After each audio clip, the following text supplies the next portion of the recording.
বিয়েটা করে ভালাইলাম মা। তোর ঘরে কি বউ নাই? আছে, একটা বউ কি যথেষ্ট?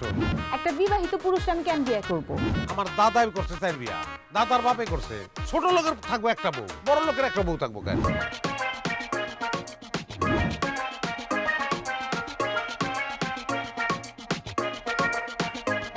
আমি তো একটা সমস্যায় পড়ে গেছি রে।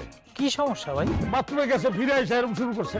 আপনার বড় জিনে ধরছে। তুই বুঝলি কেমনে? তুই জানোস না যে বাথরুমের ওই কোণাটা খারাপ? বস কি দিলাম, কি করবো কত? এটা নিয়ে কোনো টেনশন করবেন না, এটা সমাধান আমার কাছে আছে। নাম কি? জসিম তালুকদার। যাবি না না? রামুকে আপনারা কেউ নড়বেন না, 1 ইঞ্চিও নড়বেন না। নড়লে কিন্তু এই জিনিস আপনাদের উপর ভর করবো। হ্যাঁ রে, দুধ। এই নড়লেন কে? আরে ভাই, আমি নড়ছি নাকি? ইমরানে ধাক্কা দিল আমার, এর লিগে। ইমরান কই? এনে তো কোনো ইমরান নাই। এই ডাইনার ভিতরে, দেখো দেখি, এই যে বাপের কি রাস্তা আছে? আয় নাই তো কেউ নাই। হ্যাঁ? আয় আয় ইমরান রে, তুই তোর নিজের বউকে তো তোর সমস্যাটা কি? ইমরান কই তুই? ভাই আমি তো ট্রেনে সিলেটে যাইতেছি। কই তুই তো বাথরুমের ভিতরে। ট্রেনের মধ্যে কি বাথরুম থাকে না? এই দেখেন না আমি যে কেমনে ঝুলতেছি।